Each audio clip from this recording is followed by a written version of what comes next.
I still can't believe I let them talk me into this. It'll be fun, they said. It's just an old hospital, they added. What's the worst that could happen? Well, how about getting lost in a maze of decaying halls and spooky rooms? Yeah, that's the worst that could happen. And it happened to me. It was midnight when we snuck into the old hospital. Jack, Emily, and I squeezed through a broken window at the back of the building, flashlights in hand. The place had been abandoned for years. Word around town was it had some pretty haunted history. Nurses vanishing, weird sounds, you know the drill. We were joking around, laughing at the creaks and groans of the building. Jack was filming the whole thing on his phone, planning to post it online. Emily was more into the historical aspect, pointing out faded murals on the walls and weird medical instruments left behind. About an hour in, we found the elevators. Jack dared us to try one. The doors were slightly ajar, revealing the dark inside. My gut screamed, "Don't do it!" But I couldn't let Jack and Emily think I was chicken. Emily pulled an old lever near the doors, and I couldn't believe it. The elevator jolted to life. The doors slammed shut, and we started going up. It's taking us to the 7th floor, Emily noticed, staring at the flickering numbers. That's weird. I thought this place only had 6 floors. The elevator finally stopped, and the doors creaked open. We stepped out, and it was dark, like really dark. Our flashlights seemed to barely make a dent in it. I started to get that sinking feeling, like we'd just walked into a really bad situation. Guys, maybe we should go back, I suggested. No way, man. Look at this place, Jack said, shining his flashlight around. The walls seemed to absorb the light, making it even creepier. We started to explore, making our way down the hallway. That's when we heard it, a distant sound of footsteps, but it didn't seem like it was coming from any particular direction. Emily looked scared. Even Jack seemed uneasy. I thought you said this place was deserted, Emily whispered. It is, I said, trying to convince myself more than her. We turned a corner and found a door slightly ajar. We pushed it open and walked into what seemed like an old operating room. Surgical tools were still lying around. I felt chills go down my spine. That's when the door slammed shut behind us. We rushed back, trying to open it. It wouldn't budge. We heard footsteps again, getting louder, like they were coming toward us. "Who's there?" Jack shouted. No reply. Emily started to freak out. "We need to get out of here, now!" I spotted an air vent above one of the counters. "We can crawl through there. It should take us to the other side," I said, lifting Emily up so she could unscrew the vent cover. Just as we were about to climb in, we heard a voice, soft and haunting, echoing through the room. "Why are you here?" I almost peed my pants, no joke. We scrambled into the vent, not caring to see who or what had spoken. We crawled as fast as we could, and finally, the vent opened into another corridor. We jumped down and ran, not stopping until we found the elevators again. Emily pulled the lever, and miraculously, the elevator came back to life. We piled in and descended, holding our breath until we reached the ground floor.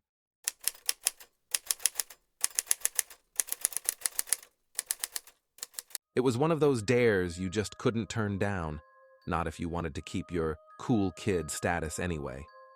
The deserted Greenwood Hospital at the edge of town, creepy, eerie, and everything you'd expect from a place abandoned for decades. They said it was haunted. They said a lot of things. I didn't believe any of it. Or at least, I didn't want to. It was me and 3 of my buddies, Jake, Tony, and Emily. We snuck in through a broken window at the back of the building, careful not to cut ourselves on the shards of glass. Our flashlights flickered on, beams darting here and there, making the darkness scatter like roaches. "Whoa, look at this place," Emily said, her voice tinged with awe and apprehension. "Yeah, it's like something out of a horror movie," Jake added, swinging his flashlight around in dramatic arcs. We ventured deeper into the maze of decaying hallways and crumbling rooms. Layers of dust coated the floors, punctuated here and there by mysterious dark stains that were better left uninvestigated. Every now and then, our laughter would fill the air, almost as if we were trying to remind ourselves that we were still alive in this place of forgotten echoes. We reached the main lobby, or at least what was left of it. A broken chandelier hung precariously from the ceiling, and tattered curtains framed windows that no longer had any glass. "This is insane," Tony remarked. "Why did they even leave this place standing?" "Some say it's cursed," Emily said with a grin, leaning into the campfire ghost story vibe. "Cursed or not, it makes for an epic hangout," I said, trying to muster as much bravado as possible. Just then, we heard it, a soft, echoing sound, like footsteps. We froze, our eyes meeting in a shared moment of dread.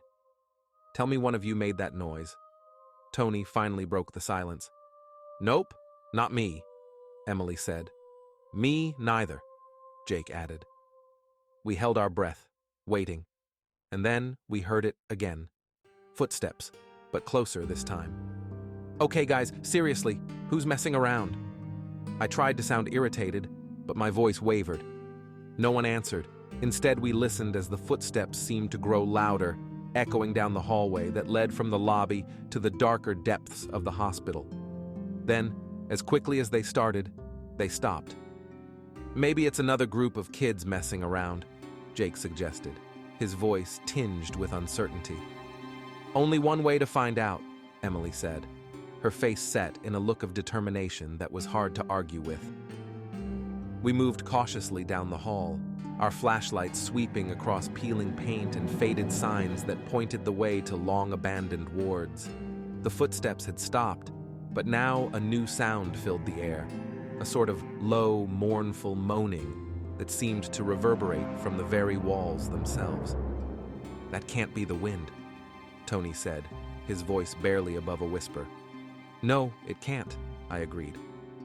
We reached a heavy door, its surface marred by years of neglect. It was labeled Operating Theater. "Who wants to do the honors?" Emily looked at us, a half smile on her face. Before any of us could answer, the door creaked open on its own, as if pushed by an unseen hand. "Okay, that's it, I'm out," Tony announced, turning to leave. "No, wait! We've got to see this through," Emily insisted. "See what through? Getting ourselves killed?" Tony was already walking back down the hallway, his flashlight bobbing up and down with his steps. "We can't just leave," Jake said, torn between loyalty and fear. "Then let's go," I said, surprising myself with my own resolve. We stepped into the operating theater. The room was empty, save for an old, rusted operating table in the middle. Above it, a shattered surgical light dangled from the ceiling. "See? Nothing here," I said, almost disappointed.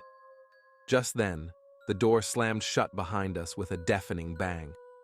We whirled around, our hearts racing. We were not alone. A shadow moved in the corner of the room, flickering in and out of sight like a glitch in reality. As it moved closer, the air seemed to grow colder, the moaning sound now a palpable force, pressing down on us. "I want to leave. Now." Emily's voice was trembling, her flashlight aimed at the approaching shadow. "I second that," Jake said, pulling on the door handle. It wouldn't budge. The shadow was almost upon us, its form becoming more defined as it drew near. It looked almost human, but not quite. Something was terribly wrong. Suddenly, the room was filled with blinding light. Tony had returned, his flashlight beam cutting through the darkness like a sword. The shadow recoiled, shrinking back into the corners of the room. "Let's get out of here!" Tony yelled, and we didn't need any more encouragement. We bolted for the door, which now swung open easily. We ran down the hallways, retracing our steps as best as we could, each turn and each corner a blur of fear and adrenaline. Finally, we burst out into the open air, breathing hard, our bodies soaked in sweat. We didn't stop running until we reached the edge of the hospital grounds, where the broken window served as a gateway between two worlds, one dark and forgotten, and one vibrantly, wonderfully alive. We never spoke of it again. Not really. Some things are too terrifying to put into words, too real to be dismissed as mere imagination. And some places are better left unexplored, their secrets buried under layers of dust and darkness. Greenwood Hospital was one of those places, and we were just lucky enough to get out with our lives and our sanity intact. I woke up, my head pounding like someone had played drums on my skull. The room was cold, so cold I could see my breath fogging up in front of me. I was in a hospital bed, the sheets all tangled around me like a cocoon. But where was everybody? "Hello? Anybody there?" I yelled, pulling the sheets off me and stepping onto the ice-cold floor. It felt like winter, even through my socks. A chill ran down my spine, but not just because of the cold. Something felt off, wrong. I pushed open the door to my room and stepped out into the hallway. The fluorescent lights flickered overhead like in one of those horror movies. I started to walk, my steps echoing in the empty corridor. Doors lined both sides, but they were all closed. No nurses, no doctors, no other patients. Just a deafening silence. After what felt like forever, I found the front desk. Empty. Papers scattered everywhere, phones off their hooks, and a layer of dust like nobody had been here for a long time. I tried the doors to the outside, but they wouldn't budge. It was like they were glued shut or something. Okay, now I was starting to freak out. I headed back into the maze of hallways, my mind racing. I needed to find someone, anyone. That's when I heard it. A faint whisper from behind one of the doors. Room 207. Without thinking, I pushed open the door. The room was dark, the curtains drawn tight. "Hello?" I said, my voice trembling. The whisper turned into a low laugh. My eyes started to adjust to the dark, and that's when I saw her, a little girl in a hospital gown, standing in the corner of the room. "Who are you?" I stammered. "Come play with me," she said, her voice icy cold. "I need to find a way out of here," I replied, my heart pounding in my chest. The girl giggled. "There's no way out. Not for you, not for me." I bolted, slamming the door behind me and running down the hall like my life depended on it. Because maybe it did. I rounded a corner and skidded to a halt. There, in the middle of the hallway, was a wheelchair, rocking back and forth on its own. Nope. Nope. Nope. I turned and ran the other way. I didn't care where I was going, as long as it was away from that room and that wheelchair and that creepy little girl. I found a staircase and took the steps, 2 at a time, my breathing heavy, my legs aching. I reached another floor and burst through the door, nearly tripping over my own feet. This hallway was different. The walls were peeling, the lights were dimmer, and there was this smell, like mold and something else I couldn't put my finger on. And then I saw it. Ward 13. The door was ajar, creaking softly as it moved. Despite every instinct telling me to run, I stepped inside. The room was full of empty beds, each one perfectly made, as if waiting for someone, or something. The door slammed shut behind me. I spun around, my heart leaping into my throat. That's when they appeared. Figures in hospital gowns, their faces hidden in the shadows. They moved closer, their footsteps silent, their intentions unclear. "Who are you?" I yelled, backing away until I hit the wall. They didn't answer, just kept coming closer and closer until I could see their eyes, empty, soulless. I felt a scream building up inside me, but before it could escape, the figures lunged, their hands reaching for me. And then I woke up, my head pounding like someone had played drums on my skull. The room was cold, so cold I could see my breath fogging up in front of me. I was in a hospital bed, the sheets all tangled around me like a cocoon. But where was everybody?